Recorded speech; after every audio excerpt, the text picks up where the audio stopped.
Hey everyone, Blugoblin here. Thank you for joining me for my comic book review for the books that came out on Christmas Eve of 2014.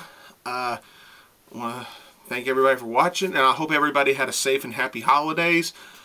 Got a lot of books to review here, and oh my god, this was an awesome fucking week for comic books. This week was incredible. And when I picked my pick of the week, I mean, it just barely made it. There were so many good books this week for the week that I'm reviewing in this video. But, oh man. Now, my next review will not be going up for the week after Christmas because literally I don't have any books coming in that week. So yeah, I'm going to be taking a week off from comic book reviewing because I'm not going to have anything to review. Let's go ahead and just roll with the books here that we do have. We're going to start with Marvel. We're starting off with All New X Factor number 18. Ooh, I'm scared. It's going to be such a shame to see this series go because you give me Peter David, you give me X Factor, I'm usually gonna be there. This was really good. This was really well handled. But by far the thing that hit me the most with this book was the comedy, primarily with Cypher and Danger. Jesus, only Peter David can write something like this, can write comedy like this, and it'd be solid, it would hit you, and make you laugh. It was great. This was really good. Lots of good action in here, and a lot of good moments from the rest of the team as well, from Polaris and everybody. Very well handled, very well put together. Great writing, decent artwork. The artwork wasn't really spectacular. I'm still not 100% sold on the artwork, but the artwork still does work in some cases with this. And in this case, it does work for what we get in here, especially with the comedy stuff. But all in all, really solid stuff. Just fantastic reads. I really enjoyed them. And, you know, Peter David's known for them damn cliffhangers. But, yeah, nonetheless, a great read. I give it a 3.5. We're doing this right off the bat. Time for my pick of the week. Oh my god. All New X-Men Annual number 1. Holy fucking Christ. Brian Michael Bendis. God bless you, man. I know in the past I would usually give you shit for writing so many books at the same time, saying you're overworked and that affects your writing. I used to say stuff like that, but man, now is a good time to be on the Brian Michael Bendis bandwagon because oh my god, this book was just simply amazing. This is a great example of an annual, a $5 book done right. Jesus. Where do I even begin? This, and I thought it couldn't get any better than the Uncanny X-Men annual, which was part 1 of this storyline with Ava Bell. You know, this is part 2 of the storyline that tells what she's been up to, where she went in that time jump in the Tabula Rasa when she was training with the other young X-Men that's under Dick Summers' training.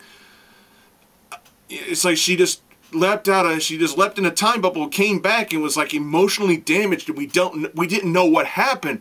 In the Uncanny X-Men annual that came out not too long ago, we got the first part of the explanation.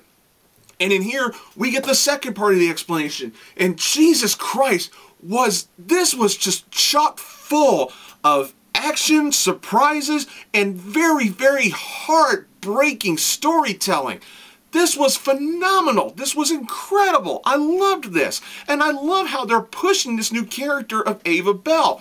Just fantastic writing, fantastic storytelling, and the artwork matches it perfectly for that dark, heartbreaking storytelling that goes with this character. God damn it, if you're not behind this character by now, then what the fuck are you reading this for? This was simply beautiful. It's like one of the biggest things about being a hero is being willing to make a self-sacrifice, being willing to make sacrifices for the greater good. But in here, the sacrifice we get is an accidental one. And the accidental sacrifices can sometimes be the most heart-wrenching, can sometimes be the most heartbreaking ones you can make. And this was a clear-cut example of how well it can be done if it's written properly. This was amazing. When Ava Bell goes back to the year 2099 to find her family, she runs across the Sorcerer Supreme, and it's not Ileana as it was explained, as it was shown in the first part of the story. Somebody else has got the Sorcerer Supreme title, and I'm not going to spoil who it was, but the stuff that is said in here, the stuff that we're shown, the storytelling, the progression of this character, all leading up to the ending of the story, is just nothing short of incredible. This was captivating. So captivating, so well thought out, so well written. The artwork matches it perfectly. I can't harp on about this book anymore. This is an easy 5 out of 5 for me. Do yourselves a favor. Get the Uncanny X-Men annual, get it, read it, love it, enjoy it, then read this book and prepare to be amazed. This was fantastic. Moving on to Daredevil, number 11. Mark Waid still making that magic work here.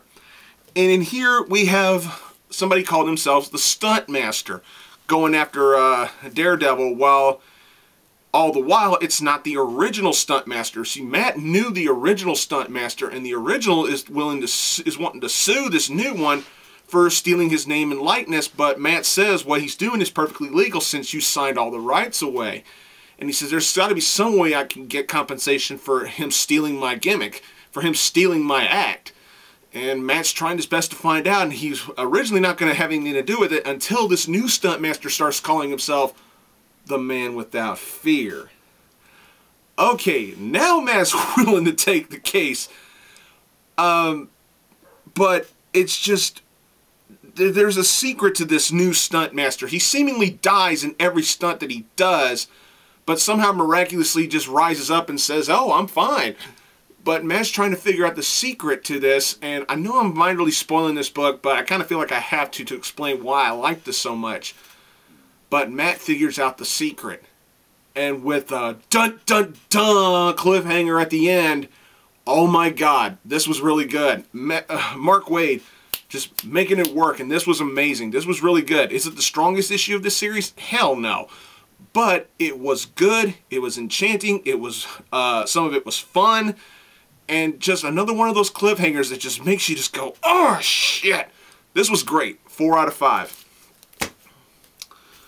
Alright, moving on to the Logan Legacy, number 7. This is the finale of this miniseries leading up to the weekly Wolverines series, which I'm going to be trying. I'm making a statement right here and now. I'm going to give the Wolverines weekly series a try here at Arkham Comics. But it's not a guarantee that I'm going to stick with it. But Charles Soule did such a good job writing this miniseries that I'm interested now on where he can take all these characters, especially after how he wrote issue 2. Jesus, man, that was so good. And this was actually pretty good too. The Mystique issue was really good. This, however, was also really good. This is where we finally get the true actual setup to the Wolverines weekly series that we're going to be getting here shortly. This is actually the way we're starting the actual build to the series. Now that we've got everybody's reactions to Wolverine's death out of the way, now it's time to build these characters up for the next run. And I like how they went there. The people who took these characters, Mystique, Sabretooth, Dakin, X-23, you know, just everybody. The way they took them in and what they explained what's at stake here, they're actually trying to help these people. They're actually trying to help these mutants escape something that is hanging over their head like the Sword of Damocles. The fact that there are control words that can use to be either control, put to sleep, or even kill. But there's also a fourth word that can erase this programming from their bodies.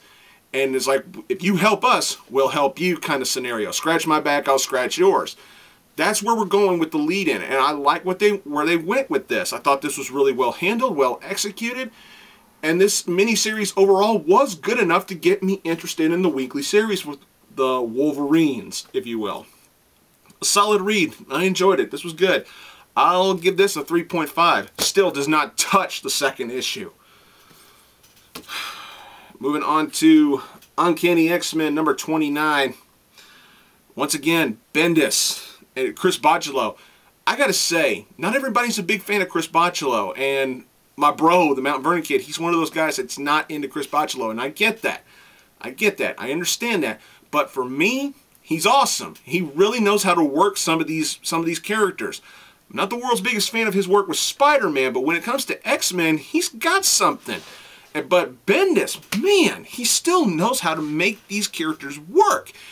And again, like in the all-new X-Men annual, in here we get a huge push for Ava Bell. I swear to God, Ava Bell is going to go down as one of my favorite breakout characters of the year of 2014. I'm not going to do a Best of 2014 show. I don't think I'm going to. But if I was going to, and if I had to give out an award for Best New Character of 2014, I have to give it to Ava Bell. Or Best Breakout Character of the Year. I think she came out before 2014, but oh my God, this was really good. Excuse me. You know, there's talk about, you know, Magneto, you know, Dick Summers. The stuff that, oh God, the stuff that Cyclops says in here just pissed me off. But not to the point where I hate this book. I loved this book. But the way Bendis writes Cyclops in here, it's like Bendis is like begging you to hate this motherfucker because of the stuff he says. He takes a jab at Magneto, said, Eric is the one, it's because of Eric Charles Xavier was in a wheelchair. Like, you're one to talk, Cyclops. You fucking murdered Charles Xavier. Fuck you, Cyclops. But then we get to the stuff involving Ava Bell and the stuff that she's thinking in here. And what she does in this book, I gotta say, is it the right move to make? I don't think so. But I gotta give credit to this character. She's got a backbone on her. This was amazing. Really good read, really good storytelling, good artwork. You know, Bendis is writing Cyclops is like, you know, hate this motherfucker. Hate him, hate him, hate him. But he's also showing love and admiration for Ava Bell and making you say, you gotta love this character because we're gonna do everything we can to make this character shine, and he's doing a good job with that. This is really good. A 4 out of 5. Moving on to DC. We're starting out with Aquaman, number 37. Oh, wow. Oh, what to say about this? First of all, gotta love that Darwin Cook stuff. But this is probably one of my favorite Darwin Cook variant covers. In all honesty, this is really simple but fun. Simple but fun. I love it. But in here, Arthur learns more about his mother's disappearance, and he finds a transporter or a portal, whatever the fuck you want to call it, and it puts him in Gorilla City. And there's only one gorilla there who has any information about what happened to Arthur's mother. Yep, you guessed it. It's him, Grodd. Of course it's Grodd. You're going to Gorilla City.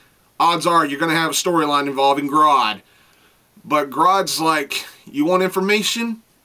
If you whip my ass, I'll give you information. That's basically what it was. And so Arthur whipped his ass and got his information. But of course, it's Grodd, so you know there's going to be a double cross there. It was really predictable. But that doesn't mean this book was bad. This book was really good, but what hurts it is it was incredibly predictable what Grodd was going to do in this book. But very nicely done. Very nicely written. Good stuff. Good cliffhanger, even though I saw it fucking coming a mile away. Really, really good stuff. I easily give it a 3.5. Now to the book that nearly got the pick of the week. I mean, just, well, excuse me. Almost got pick of the week, but didn't quite get there. Just barely missed out on it. Batman Annual number 3. This is a tie-in to Endgame. Oh, sweet Jesus. This was incredible. You want to talk about a book that focuses on the Joker in such a way that you make the Joker look as creepy and as scary as you possibly can without going so over the top with it. James Tenine IV, thank you. This was incredible. The book starts off with some smug smartass thinking he knows everything about crime, and he looks at the Joker as an overrated joke, no pun intended. And we get a flashback to one of the Joker's earlier schemes, you know, that he had Harley Quinn with him, and of course Batman and Dick Grayson Robin thwarted his plans. And we get to see more of this smug ass who once laughed off the Joker as an overrated, you know, criminal that doesn't deserve this humongous reputation he has. And we slowly start to see the build up to madness out of fear for the Joker. And I mean, oh my God, the way the storyline progressed, the more it progressed, the more this guy slipped into madness out of pure fear of the Joker. It's to the point where he's literally going in every room of his house, holding a knife, checking his shoulder, checking his back, making sure there's nothing in there. It's like paranoia done right, written the right way when it comes to the Joker. And the Joker just looks incredibly creepy in this issue. It was so brilliantly done, and the dark artwork that goes with it, it fit like a goddamn glove. It was so fucking amazing. What a way to perfectly develop the Joker's character in a way where, you know, you want to laugh at a clown, but this is one motherfucking clown that you better damn well be afraid of, and this was a great example of just that. Amazing. Another easy 5 out of 5. I swear, all new X-Men barely beat it out, but man, this was amazing. Do yourself a favor and pick this book up. Any fan of the Joker will love this. Moving on to Batman 66, number 18, Jeff Parker.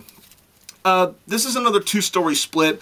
The first story deals with Batman and Robin taking on the Archer, where the second story has Batgirl taking on the Bookworm. I gotta say, this was alright. This was pretty good. It was fun. It was deliberately fun, and I liked it. You got the Archer, who's supposedly supposed to be this Robin Hood-ish villain, and I like his plan here. You know, steal from the cops and give to the thugs, you know. And you got common street thugs going around dressing like cops, using police equipment to help off their crimes and everything.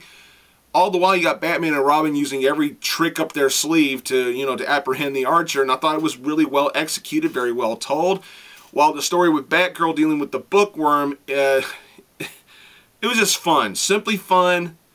Not as gripping as the stuff with the Archer, but it is good to see Batgirl, see the Yvonne Craig Batgirl get some good exposure for a modern day audience, for modern day readers. Really nicely done. And I loved the little inside joke with the Bookworm. He's chanting on an old, minor spoiler here, but he finds this ancient book of, you know, dark magic, and he's like chanting all these mystical words, and somehow they sneak in, and Aldum was the bird ward. That was good. It was a knee slapper. Fun. Pure fun. Meant to be nothing else but that, and they did a good job with it. 3 out of 5. Moving on to The Flash, number 37. Again, another great Darwin Cook cover. This is good stuff. Okay, let's see. You got Barry Allen still trapped in the savage part of the Speed Force, dealing with interlopers without having to use his speed powers, yet they think they found a way to maybe restore his speed powers back to him.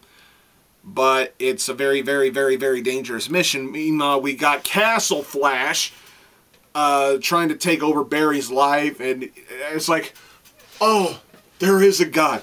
Patty, Barry's girlfriend, is starting to see the odd behavior out of Castle Flash. and, you know, starting to see some of his cold, you know, heartless thoughts about how criminals should be dealt with and everything. And I'm like, thank you! Finally, a supporting character written cleverly. When a hero that they are following or a hero that they're supporting is not seeming to act like himself. Thank you! A character not written fucking stupidly. Thank you for that. This was good. Very well told, very well put together, a decent read, and I really enjoyed it. I give it a 3.5. Now, let's see. I'm going to have to kind of go out of order here. I usually go in alphabetical order, but for this week, I have to do this out of order. I'm going to go ahead and get this out of the way. Red Lantern's number 37. This is Act 3, Part 4 of Godhead. Another series, I'm going to be sad to see it go. DC, why are you canceling Red Lanterns? Who fucking cares about, oh, the sales are bad. The sales ain't what they should be. Give the series a fucking chance and keep promote. Why don't you fucking promote it better? Why don't you put more ads for it in? Because God knows we got enough ads of fucking Superman and Batman and all that shit. Why don't you promote this book a little bit better? Then maybe the sales will go up and we still have this. But DC won't know that because they can't get off of Batman's cock. Even though the Batman books that I got this week were really good. I know, I just kind of contradicted myself. But anyway, I'm getting off subject. Back to this. This is another build to the impending finale of Godhead. You got Guy and Simon Baz, Green Lantern, trying to get the rings back, basically. Trying to get the rings back. And we get a bit of a role reversal here. You're going into this story thinking that Guy's going to be the one to obviously make the alleged maybe sacrifice in order for Baz to sweep in and get the rings and save the day and everything. No, we get the exact opposite of that. A minor spoiler there. But all in all, really good. Very well detailed. Good storytelling. Good artwork. Guy Gardner has a couple of badass moments in here, and I really like that. All in all, really good stuff. A 3.5. Alright, now we're moving on to... I didn't get the Sinestro book, so I don't know what happened there. But we're going to the Green Lantern Annual number 3. This is the finale of Godhead, and I gotta say this. For a finale, this didn't disappoint. This really didn't disappoint. You got Black Hand literally bringing the Source Wall back from the dead. The Source Wall has become the next Black Lantern Corps. Oh man, it looks gruesome, including an incredible four-page spread of the Source Wall rising.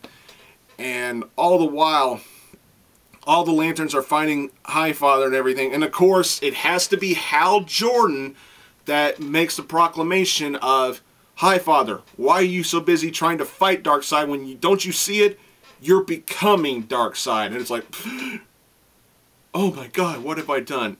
A very phoned-in conclusion to the storyline, but that doesn't mean it's a bad storyline. Doesn't mean it's a bad ending to this storyline. You know, the Highfather returns all the rings, and we also get a surprising return. Well, it's not a surprising return, it's a well-awaited return of a certain someone who's been sitting his ass on the sidelines throughout this whole thing. And once he finally comes back, it's like, it's about fucking time. Something I was personally waiting for. You probably know what I'm talking about.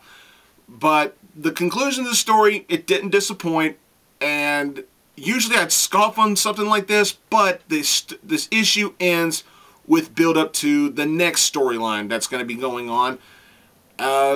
It ends on a cliffhanger that says the end. But, not bad. A bit overpriced for such a kind of a predictable finish, but it was still a decent finish. Good enough to where I could say, I'm satisfied with what we got. Is Godhead going to go down as one of the greatest Green Lantern stories of all time? Fuck no. But for what it was a decent storyline. It had a really fucking rough start, but as it progressed, it got better. It got better, and then we got to the finale, and it didn't disappoint. So I'll give them points for that. However, this was not perfect by a stretch. This was not perfect at all. It was overpriced. I don't think this was worth $5, but I still was happy with how it ended. Happy enough to say I give it a 3. Moving on to Harley Quinn, number 13. Another Darwin Cook. This is really good stuff. This is, I guess, the conclusion to the Harley Quinn Power Girl storyline. It was actually really, really fun. And as soon as I got done reading this, I thought to myself, okay, I'm convinced. Now, this is not a criticism, okay? But this is obviously just my opinion and my observation of the character. But I kind of feel like DC, especially Connor and Palmiotti, when they write this character, I kind of feel like when the Joker's not around, or when the Joker's nowhere to be seen at all, Harley Quinn is a lesbian. You know, forget the bisexual shit. Forget that. Forget it. When the Joker's not around, Harley is a full-blown lesbian. That's how she comes off, especially in this issue. You know, Power Girl makes a statement after getting blown up by a nuclear bomb, I don't remember if it was nuclear or not. But all it did was it made her dirty and frizzed up her hair, and she's like, I gotta take a shower. And Harley's like, can I watch? Harley, you fucking pervert. Of course, I don't blame you for asking that, but, and then, toward the end of the story, minor spoiler, Power Girl does get her memories back, but how she got it back was so rich. It was so rich. I fucking loved it. But when Harley realizes, oh shit, I'm fucked. When Power Girl gets her memories back, Harley tries to sexually flirt with Power Girl, and it bites her in the ass. It's just funny. It's really good. I'm not saying being a lesbian's funny. I'm just saying the way this was written, the dialogue was great. The progression of where this was going was rich. I loved it. And it's just fun. This was just solid fun, and I can understand where some people are coming from when they say Harley Quinn's turning into Deadpool. That's true. But DC is not whoring her out as nearly as much as Marvel does Deadpool. Because remember when Deadpool had like 4 or 5 ongoing series, like 2 or 3 miniseries, bunches of one-shots, tie-ins, crossovers, guest appearances, and all kinds of shit. I know DC's giving a whole month of variant covers to Harley and everything, but guess what? Marvel's done that with Deadpool for more than 1 month. You know, it's like, yeah, Marvel made me hate Deadpool because they hoard him out so much. I'm just hoping DC doesn't pull a Marvel and whore out Harley Quinn so much. Yes, we also got the Suicide Squad, her appearances in Batman and Deathstroke and everything like that. But she only has 1 ongoing series, and that's how it should stay. You know, that's how it should stay. As long as it stays 1 ongoing series, then that's fine. Because this was fun, this was great, I loved it. Give it a 4. It was that fun. Moving on to He-Man, The Eternity War, number 1. Oh my god. This was great. This was great. Not only do you get the next step in the storyline progression for all these characters, we get yet another backstory on Castle Grayskull, and it was done very well. We get a big return of Hordak. A pretty good scene involving Man-at-Arms and Teela. But what really sells this book was the backstory explaining the power of Grayskull, and that it doesn't just end at the swords. It doesn't just end at that. There's more to Grayskull's power than meets the eye. And there's something that Hordak does in here that just made me go, whoa. For a villain move, that was badass. And then, just when you think it couldn't get any better, the cliffhanger at the end of the issue. Oh, I can't spoil it. I can't. I won't. This was awesome. Now, is the Masters of the Universe story series still going? I don't know. Maybe it's been canceled to make room for the Eternity War. I don't know. But what a fucking amazing beginning to this series. This was incredible.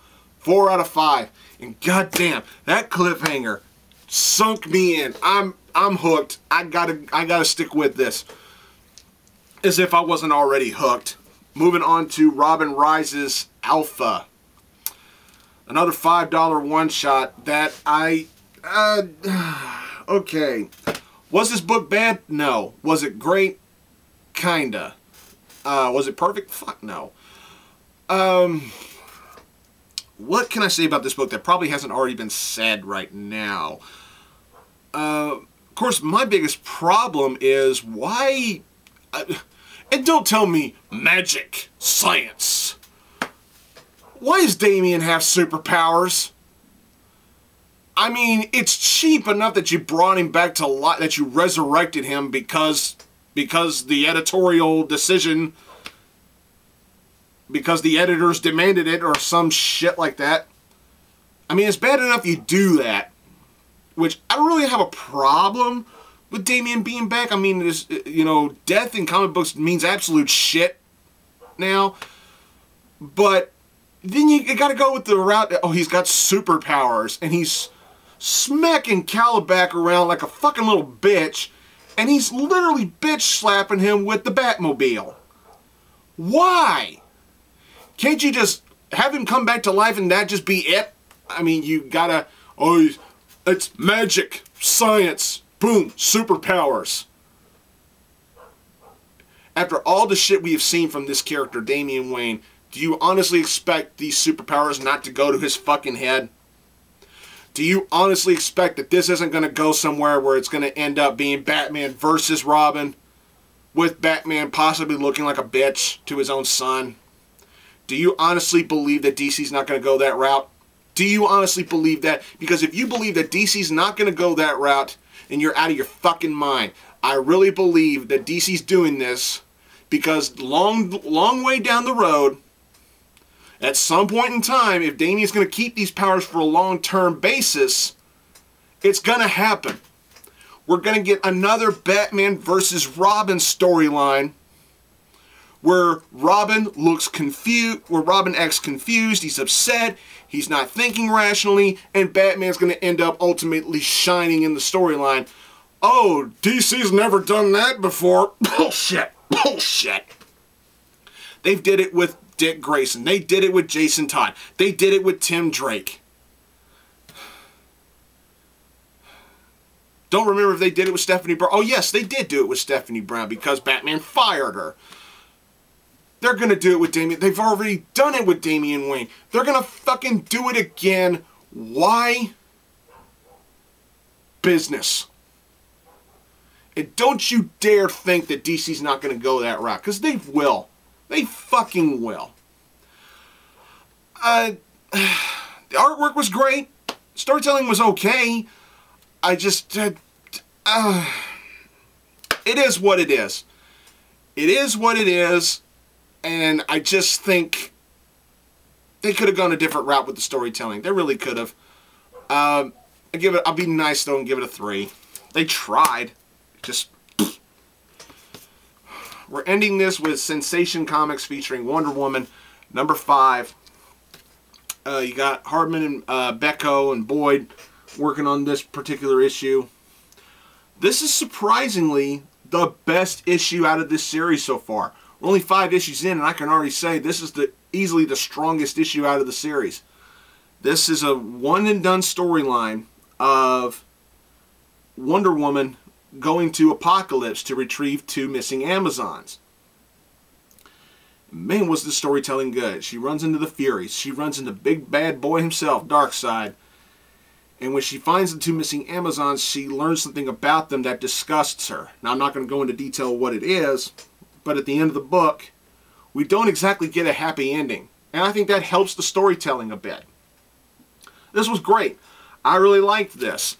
And I was reaching the point of contemplating whether or not I should stick with this series. If you keep writing stories like this, then I'll stick with it. But if you go back to storytelling involving a 1940s Wonder Woman drawn to look like a man, going around fighting alongside a very bulimically thin Supergirl, then fuck this series. Give me more stuff like this. I'm sticking around with it. Really good stuff. Really impressive stuff, and I really like this. An easy 3.5. Could have been even a 4. I'm torn. 3.5 or a 4. I'll go with a 3.5 because I still don't have 100% faith in this series. But it was good. It was strong. The cover's great. The interior artwork was great. Good storytelling. I really enjoyed it. Well, that's all I got for this review, everybody. It was an awesome week. Awesome week. There was one weed in the field of flowers this week, but wasn't a horrible weed.